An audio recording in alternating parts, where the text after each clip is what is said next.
ఆ రాతి బొమ్మల్లో కొలువైన శివుడా అనే పాట ఒక్కసారి కాదు, సాయి ఎన్నిసార్లు పాడితే అన్నిసార్లు నా కళ్ళల్లో నీళ్లు తిరిగేది. దుఃఖాన్ని ఆపుకోలేకపోయేవాడిని, అందులో లీనమైపోయి పాడేవాడు. ఆ పాట పాడుతుంటే అసలు కళ్ళల్లో నీళ్లు పెట్టని వాళ్ళు లేరు.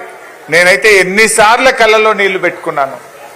డాక్టర్ బాబాసాహెబ్ అంబేద్కర్ మీద ఇందాక మిత్రులు ప్రవీణ్ గారు చెప్పినట్టు ఆ పాట కూడా కళ్ళల్లో నీళ్లు తెప్పిస్తుంది. నిజంగా ఇలాంటి సమాజం ఉండేనా అనిపించేది. ప్రతి మనిషి ఆ పాట వింటే ఆ మనిషిలో మార్పు వస్తుంది. అంత గొప్పగా, అంటే కళ్ళకు కట్టినట్టుగా సాయి చెప్పేవాడు. సాయి ఉద్యమంలో కూడా, తెలంగాణ ఉద్యమంలో మీ అందరికి తెలిసే ఉంటది, కానీ 3 సార్లు చెర్లపల్లి జైలుకు పోయాడు. జైలుకు పోయినా బాధపడలే. తెలంగాణ కోసం జైలుకు వెళ్తున్నా అని ఆనందంగా జైలుకు వెళ్ళాడు. సగర్వంగా జైల్లో నుంచి బయటకు వచ్చాడు. జై తెలంగాణ అన్నాడు. ఎన్నో ప్రలోభాలు పెట్టారు ఆనాటి సమైక్య పాలకులు. సాయికి ఎన్నెన్నో ఆఫర్లు ఇచ్చారు. ఏ దానికి తల ఒగ్గలే. నా నాయకుడు కేసీఆర్, నా పార్టీ బీఆర్ఎస్, నా లక్ష్యం తెలంగాణ అని నిక్కచ్చిగా చెప్పాడు. లాఠీ దెబ్బలు కొట్టినా, జైల్లో పెట్టినా, కనత మీద తుపాకీ పెట్టినా, కోట్ల రూపాయల ఆఫర్లు ఇచ్చినా, పదవులు ఆశగా చెప్పినా, నిక్కచ్చిగా నిటారుగా కేసీఆర్ వెంట తెలంగాణ ఉద్యమంలో నిలబడ్డ అసలు సిసలైన ఉద్యమకారుడు మా సాయి చంద్.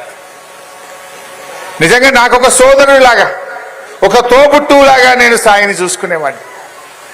ఎంత ప్రేమ, ఆప్యాయత, నిజాయితీ ఆయన మాటల్లో ఉండేది.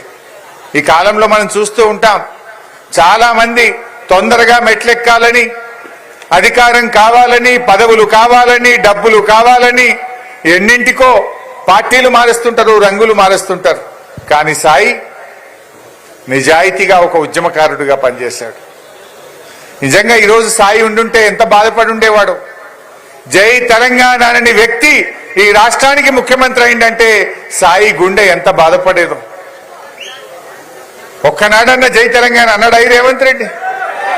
జై తెలంగాణ అననివాడు ఇవాళ ఏం మాట్లాడుతుండు? కేసీఆర్ ఆనవాళ్లు లేకుండా చేస్తా అని మాట్లాడుతుండు. కేసీఆర్ ఆనవాళ్లు లేకుండా చేయడం అంటే తెలంగాణ ఆనవాళ్లు లేకుండా చేయడం. కేసీఆర్ అంటే ఉద్యమం, కేసీఆర్ అంటే అభివృద్ధి, కేసీఆర్ అంటే సంక్షేమం. ఇవాళ అటువంటి మాటలు నిజంగా వింటుంటే మనం ఎలాగూ పోరాడుతున్నాం, కానీ సాయి చంద్ బతికుంటే భూమి దద్దరిల్లేలా ఈ ప్రభుత్వం మీద పోరాటం చేసేవాడు. ఎన్ని పాటలు పాడేవాడో, తెలంగాణ సమాజంలో ఎంత ఆయన ప్రభావితం చేసేవాడు. మొన్న బీఆర్ఎస్ రజతోత్సవం జరుపుకున్నది. ఆ రజతోత్సవ సభలో వేదిక మీద కూర్చొని నా పక్కన కూర్చున్న వాళ్ళతో సాయి లేని లోటు కొట్టొచ్చినట్టు కనపడుతుంది అని దాదాపు 10 నిమిషాలు నేను ఆ సభలో సాయినే యాద్ చేసుకున్నా. అయ్యో సాయి ఉంటే ఈరోజు ఎట్లా ఉంటుండే, సాయి లేని సభ జరుగుతుందే ఈ రజతోత్సవ సభ అని చెప్పి చాలాసేపు సాయి పాటలు, సాయి మాటల్ని ఆ సభలో నేను చాలాసేపు యాద్ చేసుకున్నాను. నిజంగా ఈరోజు సాయి విగ్రహాన్ని నేను ఆవిష్కరిస్తున్నా అంటే నా గుండె బరువెక్కుతా ఉంది. ఇంత చిన్న వయసులో సాయి మనను వదిలిపోవడం నిజంగా ఇది చాలా చాలా బాధాకరం. నాకైతే అసలు పార్ట్ ఆఫ్ మై లైఫ్ నిజంగా సిద్దిపేట కోడికూత సాయి చంద్. ఇదేందని మీరు అనుకోవచ్చు. సిద్దిపేట కోడికూత సాయి చంద్ ఏందని మీరు అనుకోవచ్చు.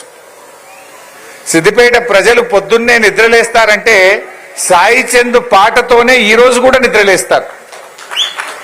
ఎందుకు అని మీరు అనొచ్చు. నేను సిద్దిపేటలో తడి చెత్త, పొడి చెత్త అని, రోడ్ల మీద చెత్త ఉండొద్దని, ఒక క్లీన్ అండ్ గ్రీన్ టౌన్ తయారు చేయాలని నేను ఒక ప్రయత్నం చేస్తూ ఉంటే ఓ రోజు సాయి వచ్చాడు. ఏందన్నా రోజు పొద్దుగాల 5 గంటలకు లేచి రోడ్ల మీద తిరుగుతున్నావు అన్నాడు. ఈ విషయం ఇట్లా ఇట్లా అని చాలాసేపు మాట్లాడితే ఒక మంచి పాట రాసిచ్చాడు నాకు. పొద్దున్నే చెత్తబండమ్మ చెత్తబండమ్మ, తడి చెత్త పొడి చెత్త అని ఒక చక్కటి పాట, ఇంత 1.5 నిమిషం 2 నిమిషాల పాట రాసిచ్చాడు. తానే పాడి అందించాడు. అన్ని ట్రాక్టర్లకు, అన్ని ఆటోలకు ఆ పెన్ డ్రైవ్ పెట్టాం. ఈరోజు పొద్దున్నే సిద్దిపేట ప్రజలు ఏ పాట వింటారంటే సాయి మాట, ఆ పాట రూపంలోనే ప్రజలు వింటారు పొద్దున్నే 5 గంటలకు. 5 గంటలకు ట్రాక్టర్లో అన్ని ట్రాక్టర్లు సాయి పాట వేసుకొని బయలుదేరుతా. ఈ రోజు కూడా సిద్దిపేట ఆ గొంతు నేను సిద్దిపేటలో ఏ రాత్రి పడుకున్నా 5 గంటలకు 5:30కు సాయి పాట నా చెవుల్లో గింగు గింగుగా వినపడతా ఉంటది. నిజంగా బాధ వస్తుంది, చాలా బాధ కలుగుతూ ఉంటది. అట్లా ఆయన ఎన్నో కార్యక్రమాలు, సామాజిక సేవ, దళిత ఉద్యమాల్లో కావచ్చు, ఈరోజు మద్యపాన నిషేధంలో కావచ్చు, యువతీ యువకులు పెడదవులు పడుతుంటే దాని విషయంలో ఆ యువకుల్లో ఒక మార్పు కోసం కావచ్చు, తెలంగాణ ఉద్యమం నుంచి మొదలుకుంటే ఎన్నో కార్యక్రమాల్లో పాల్గొన్నటువంటి ఒక మంచి నాయకుడు సాయి. నిజంగా సాయిని కేసీఆర్ గారు కూడా ఉన్నతమైన స్థానంలో చూడాలనుకున్నారు. మాతో చాలాసార్లు మాట్లాడారు, మా నిరంజన్ అన్నతో, శ్రీనివాస్ గౌడ్తో, లక్ష్మారెడ్డి గారితో చాలాసార్లు మాట్లాడారు. కానీ విధి వెంటాడింది, దురదృష్టం, ఆయన చిన్న వయసులో మనకు దూరమయ్యాడు. కానీ తప్పకుండా సాయి ఆశయాలను, సాయి ఆలోచనను, కేసీఆర్ గారి ఆలోచనల్ని సోదరిమణి రజనీ గారి రూపంలో తప్పకుండా ముందుకు తీసుకొని పోదాం. నిజంగా రజనీని కూడా నేను మనస్ఫూర్తిగా అభినందిస్తా ఉన్నాను. ఈ కాలంలో భర్త ఆశయాల కోసం చిన్న పిల్లలున్నా ఒక మహిళ ఒంటరిగా పోరాటం చేయాలంటే ఎంత కష్టం ఉంటుంది. కానీ తన భర్త సాయి చందును ఎంతగా ప్రేమిస్తుందో, ఎంతగా ఆరాధిస్తుందో, ఎంత తపన పడుతుందో మనందరికీ కనబడతా ఉంది. ఇలా విగ్రహాన్ని పెట్టడము, ఈ సభ జరపడము, సాయి యాదిని చేసుకుంటూ ఇంత అద్భుతంగా సోదరిమణి చక్కగా భర్త ఆశయాలను ముందుకు తీసుకుపోయే ప్రయత్నం చేస్తా ఉంది. తన ప్రయత్నానికి బీఆర్ఎస్ పార్టీ సంపూర్ణమైన మద్దతును ఎల్లవేళలా అందిస్తుందని మనవి చేస్తా ఉన్నా. నువ్వు ఎక్కడా అధైర్యపడకు, అన్ని రకాలుగా బీఆర్ఎస్ పార్టీ మీ కుటుంబానికి, నీకు మద్దతుగా ఉంటది. నిన్ను అన్ని రకాలుగా మా కుటుంబ సభ్యురాలుగా, మా సాయి ఎట్లయితే మా కుటుంబ సభ్యుడు అనుకున్నామో మిమ్మల్ని కూడా మా కుటుంబ సభ్యురాలుగా బీఆర్ఎస్ పార్టీ ఆదరిస్తుంది, అన్ని రకాలుగా అండగా ఉంటుందని చెప్పి మనవి చేస్తాం. ఇంకో విషయం కూడా మీరు బహుశా ఇందాక తను రజనీ టచ్ చేసింది. Sai self made man. ఆయన పుట్టంగానే వెంకట్రాములు గారు పాపం తండ్రి గారు పేదల కుటుంబంలో పుట్టాడు. సాయి చిన్న వయసులో తల్లిని కోల్పోయాడు.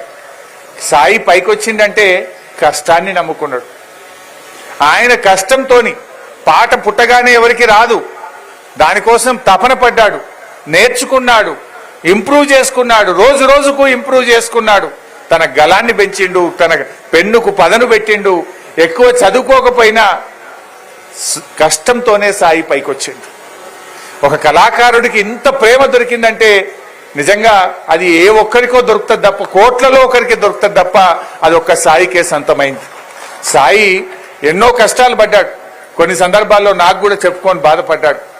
ఇక్కడ ఇట్లా అయిందన్నా, నాకు ఇక్కడ బాధ కలిగిందని తన గుండెకి కలిగే బాధను కూడా అప్పుడప్పుడు నాతో కూర్చొని చెప్పుకునేవాడు.